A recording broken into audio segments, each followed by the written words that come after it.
गणपति बप्पा मौर्य। राधे राधे। आप सभी के अपने चैनल अमृतंस में आप सभी का फिर से स्वागत करती हूँ।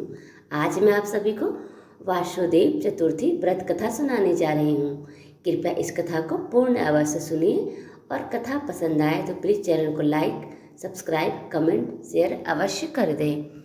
चैत्र माह के शुक्ल पक्ष की तृतीया तिथि के अगले दिन वासुदेव चतुर्थी मनाई जाती है। इस साल रविवार 22 मार्च को वासुदेव चतुर्थी है। इस शुभ अवसर पर भगवान गणेश की पूजा की जाएगी। वैदिक पंचांग के अनुसार 21 मार्च को देर रात 11:56 पर चैत्र माह के शुक्ल पक्ष की चतुर्थी की शुरुआत होगी। वहीं 22 मार्च को रात 9:16 पर चैत्र माह के शुक्ल पक्ष की चतुर्थी तिथि का समापन होगा। सनातन धर्म में सूर्योदय से तिथि की गणना की जाती है। इसके लिए 22 मार्च को वासुदेव चतुर्थी मनाई जाएगी। राजा दशरथ ने वशिष्ठ मुनि से कहा, हे महामुनि, मैंने आपके श्रीमुख से फाल्गुन शुक्ल चतुर्थी व्रत का महत्व श्रवण किया, किंतु उसके श्रवण से मुझे तृप्ति नहीं हुई। अतः आप वरदायक चैत्र शुक्ल चतुर्थी के पावन महत्व का वर्णन करने की कृपा करें। वशिष्ठ मुनि ने कहा, हे राजा दशरथ, ध्यानपूर्वक चैत्र माह के शुक्ल पक्ष की चतुर्थी के महत्व का श्रवण करो। पूर्व काल का प्रकरण है। बंगाल के शोभा भद्र नामक विख्यात नगर में एक धर्मात्मा राजा उत्तम नीति से शासन करता था। उस राजा का नाम चंद्रप्रिय था तथा वह अत्यंत शूरवीर एवं पराक्रमी था। उस राजा ने अपने बाहुबल एवं पराक्रम से संपूर्ण पृथ्वी को अपना अधीन कर लिया था तथा वीरता एवं धन्य धान आदि से युक्त होकर राज्य करता था।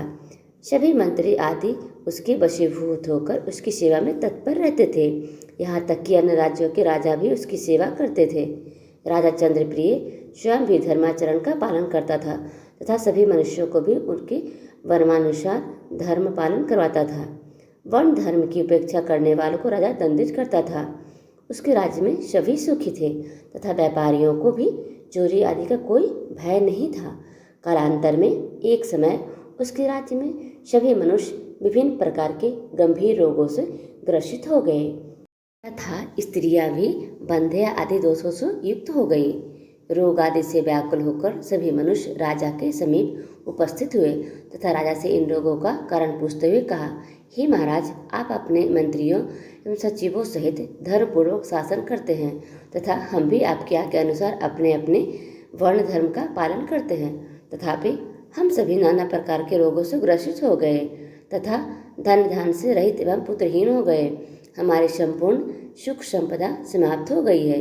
हे राजन, आपके राज्य में पृथ्वी रसहीन हो गई है, वृक्ष फलहीन हो गए तथा गायें दुग्ध रहित हो गई हैं। हे महामते, आपके समान धर्मात्मा राजा होने के पर तो सभी मनुष्यों को सुख प्राप्त होना चाहिए, किंतु यहाँ तो विपरीत हो रहा है। राजा ही प्रजा का बल एवं रक्षक होता है। अतः हे नृपश्रेष्ठ, हमारी रक्षा कीजिए, हमारे आश्रय आप ही हैं। वशिष्ठ मुनि कहते हैं, हे दशरथ, प्रजा की करुण प्रार्थना सुनकर राजा चंद्रप्रिय ने इस संकट का उपाय खोजने हेतु वन में जाने का निश्चय किया तथा अपने प्रधानमंत्रियों को राज्य सौंपकर वह वन की ओर प्रस्थान कर गए। वन में राजा विचरण कर ही रहे थे कि वहाँ महायोगी ऋषि अष्टवक्र वहाँ आ गए। राजा ने अष्टवक्र मुनि को प्रणाम कर विधिवत उनका पूजन किया तथा मुनिवर की चरण सेवा करते हुए उन्हें भोजन ग्रहण कराया। तदुपरांत राजा चंद्रप्रिय ने ऋषि अष्टवक्र से कहा, हे महायोगिन, आपका सौभाग्यशाली दर्शन पाकर मेरा जप तप दान यज्ञ तथा जन्म आदि फलीभूत हो गए। तदंतर राजा ने संपूर्ण वृत्तांत का वर्णन ऋषि के समक्ष कर दिया। राजा की व्यथा सुनकर अष्टवक्र मुनि बोले, हे राजन, तुम्हारे राज्य में प्रसारित महापाप के कारण तुम्हारी समस्त प्रजा कष्ट भोग रही है। चारों पुरुषार्थ अर्थात धर्म, अर्थ, काम तथा मोक्ष प्रदान करने वाला चतुर्थी व्रत तुम्हारे राज्य से लुप्त हो चुका है। अतः तुम्हारे राज्य में सभी मनुष्य पुरुषार्थ से हीन हो गए हैं, जिसके कारण अंत में ये सभी तुम्हारे सहित नरकगामी होंगे। यह सुनकर राजा ने कहा, हे कृपानिधे, मुझे पर कृपा करके पुरुषोत्तम व्रत का वर्णन कीजिए। यह व्रत किस प्रकार का है तथा कौन से देवता का प्रिय है। आदि तथा तथ्यों का वर्णन करने की कृपा करें। ऋषि अष्टवक्र ने कहा, हे राजन, शुक्ल पक्ष एवं कृष्ण पक्ष की चतुर्थी को किया जाने वाला व्रत गणेश्वर व्रत कहलाता है। चारों पुरुषार्थों की सिद्धि हेतु सभी मनुष्यों को इस व्रत का पालन करना चाहिए। ऐसा कहकर मुनिवर ने चतुर्थी व्रत से संबंधित महत्व का वर्णन किया, जिसका श्रवण करके राजा चंद्रप्रिय विस्मित हो गए। राजा ने विनयपूर्वक पुनः ऋषि अष्टवक्र से प्रश्न किया, हे मुनिवर, जिनका व्रत इतना महिमामयी है, वे गणराज भगवान गणेश कैसे हैं? कृपया आप मुझे उनके स्वरूप का परिचय प्रदान करें। तदुपरांत मैं उनके स्वरूप में स्थित होकर भक्तिपूर्वक इस व्रत का पालन करूँगा। अष्टवक्र मुनि बोले, हे भोपाल, भगवान गणेश के स्वरूप का वर्णन तो मैं नहीं कर सकता हूँ, तथापि तुम वृतांत का श्रवण करो, जिसके द्वारा तुम्हें भगवान गणेश के विषय में ज्ञान हो जाएगा। हे राजन, प्राचीन काल में मैं यत्नपूर्वक तपस्या कर रहा था।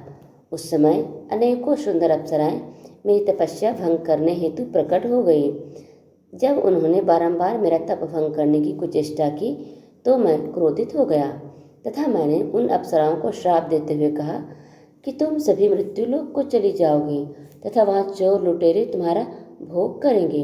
मेरे द्वारा श्राप देने से सभी भयभीत हो गई तथा नाना प्रकार से क्षमा मांगने लगी, क्षमा याचना करने लगी।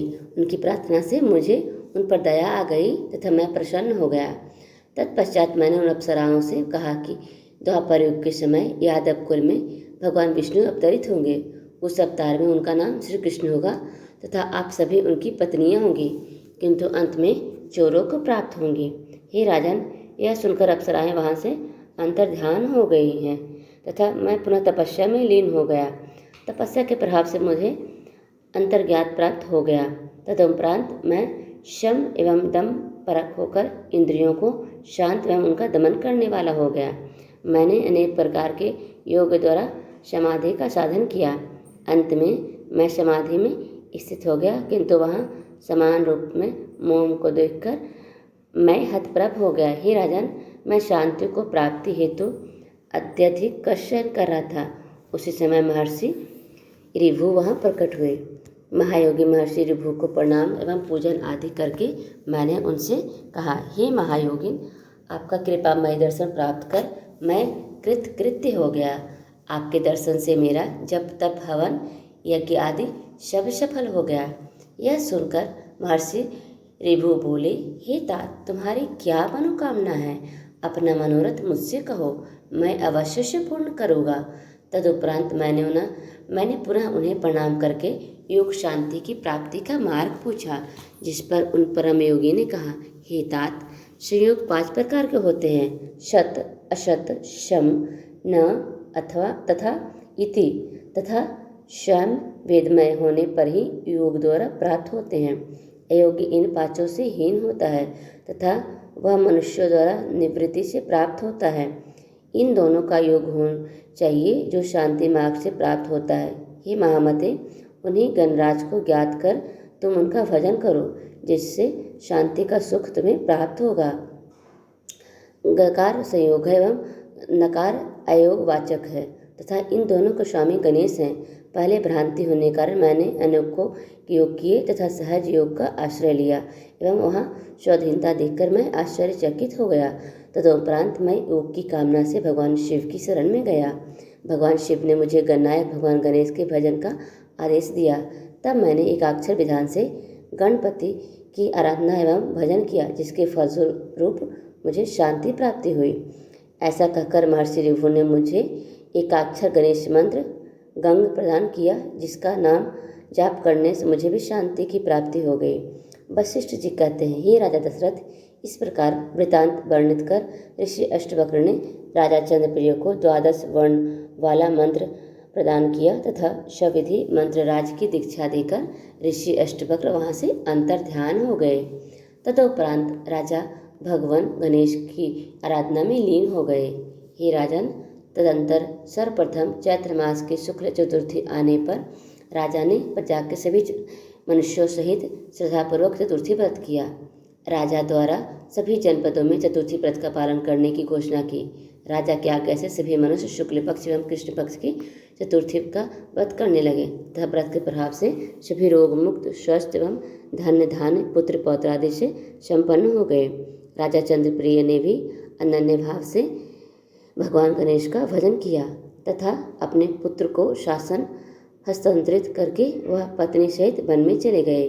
कालांतर में राजा चंद्रप्रिय स्वानंद में गणेश जी का दर्शन प्राप्त कर ब्रह्मभूत हो गए। व्रत के पुण्य प्रभाव से राजा के राज्य में निवास करने वाले सभी मनुष्य अंत समय में भगवान गणेश का दर्शन कर ब्रह्मलीन हो गए।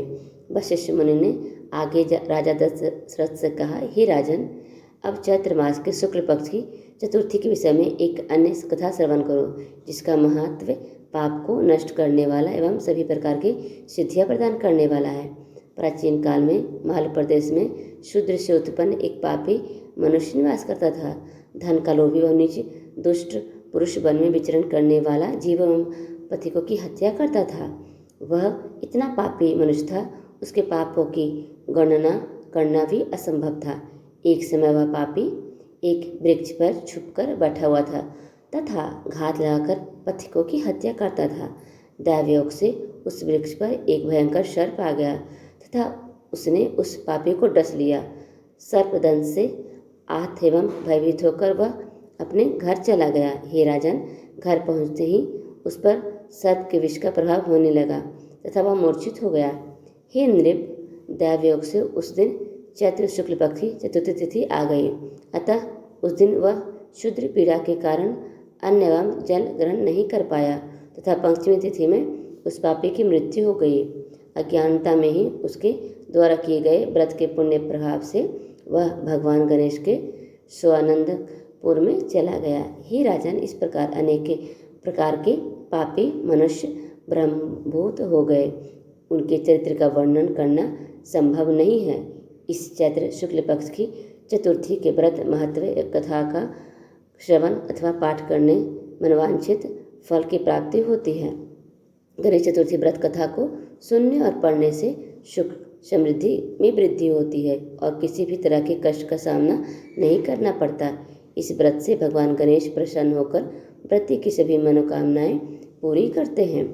इस प्रकार श्री मुद्गल पुराण में वर्णित चैत्र शुक्ल चतुर्थी महत्व संपूर्ण होता है। कथा सुनने के लिए आप सभी का बहुत बहुत धन्यवाद। प्लीज़ आप सभी अपना साथ ऐसे ही बनाए रखें तथा प्लीज़ कथा पसंद आई हो प्लीज़ चैनल को सब्सक्राइब लाइक कमेंट शेयर अवश्य कर दें। आप सभी का धन्यवाद।